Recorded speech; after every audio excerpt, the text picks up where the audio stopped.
Hello everyone, welcome to SW News. Can a tweet lead to a diplomatic row between two countries? Well, it depends upon who made the tweet and what was the tweet. A tweet made by Delhi Chief Minister Arvind Kejriwal on the COVID-19 variant led to a furore in Singapore, and in response, the Indian External Affairs Ministry had to get involved and do the damage control. So what was the tweet? Why did it upset Singapore? And how a two-line tweet led to a diplomatic row between the two countries? Let's talk about this entire timeline today. But before that, if you're watching this video on YouTube, please make sure you subscribe to our channel, you like this video and you comment below it. And if you're watching this video on Facebook, please do like our page and share this video to as many people as possible.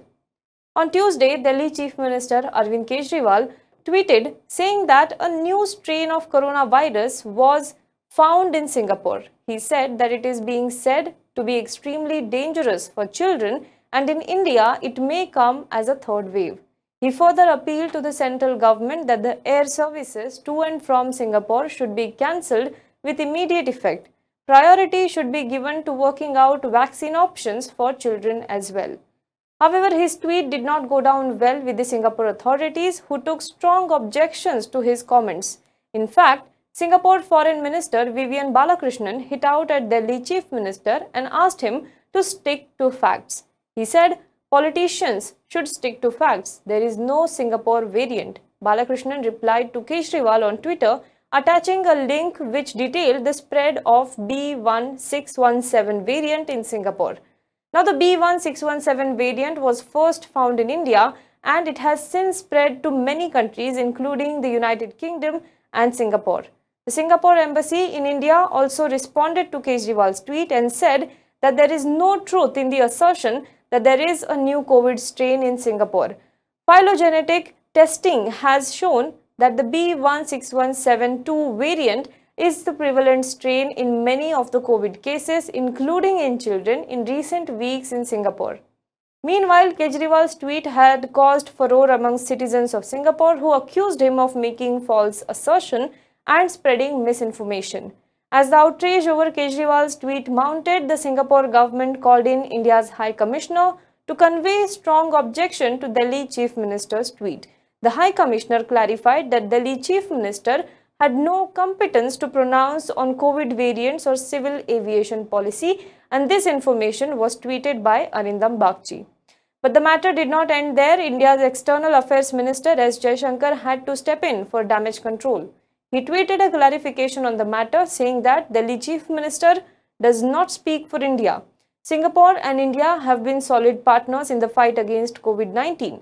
Appreciate Singapore's role as a logistics hub and oxygen supplier. This is what Jaishankar said. He further said that irresponsible comments from those who should know better can damage long-standing partnership.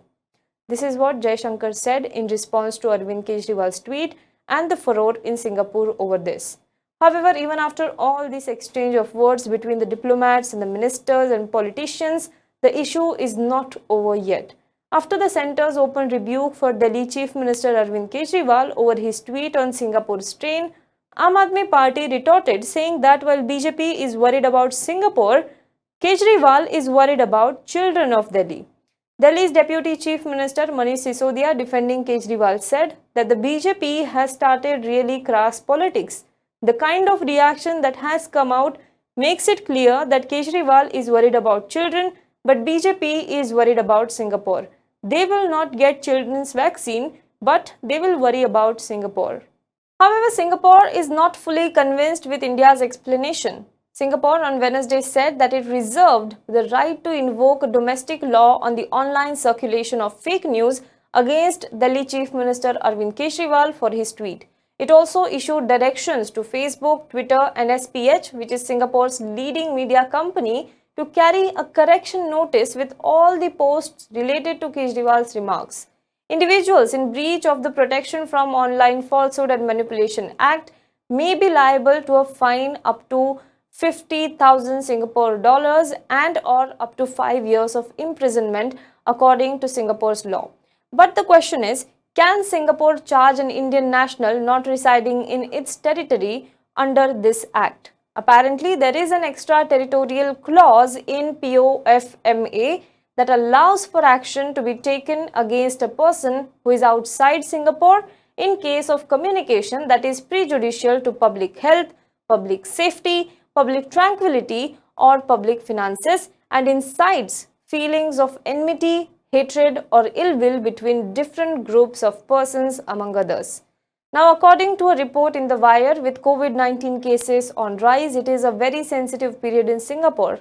The government is being extra vigilant about ensuring racial harmony between various communities. There have been instances of racial violence targeting Singaporeans of Indian descent. With Kejriwal's remarks going viral on Singapore's social media, the government also feared it may have a negative impact. However, despite the whole issue blowing into a diplomatic crisis, Kejriwal has maintained silence. At a sensitive time like this, leaders, public representatives should be more cautious about what they speak and what the repercussion could be if they say something. Politics can wait. Do let us know what you think about this in the comment box below. For more news and updates, you can log on to www.hwnews.in. Also, a very small request to all of our viewers. We have launched a membership drive on our YouTube channel HW News English. If you want to support us, if you like the journalism that we do, please click on the join button, do join the membership program and support us.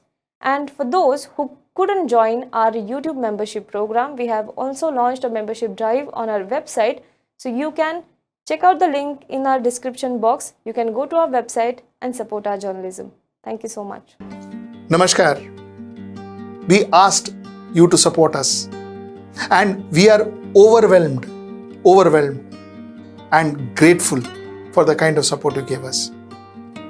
A lot of you all told us that you find it difficult to support us through Facebook or through YouTube and you would like to directly come and take subscription on our channel. A lot of you all said that you wouldn't prefer to pay through credit cards but rather have other methodologies. A lot of you all said that you want a one-time payment option, one-time subscription option. So we arranged for all of that. All of that has been arranged for.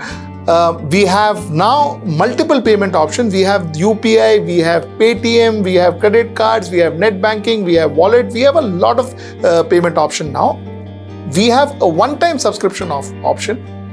And all of this is now available on our website. The link is down below. And our website, of course, as you know, is www.hwnews.in. Mind you, with subscription, we also have a lot we offer you. So you have exclusive programs, you have exclusive meet and greets, you have exclusive goodie bags, a lot of it that we give for each subscription. All of those details are there in our website. So please go to our website and if possible, subscribe to us. Till I see you next time. Namaskar.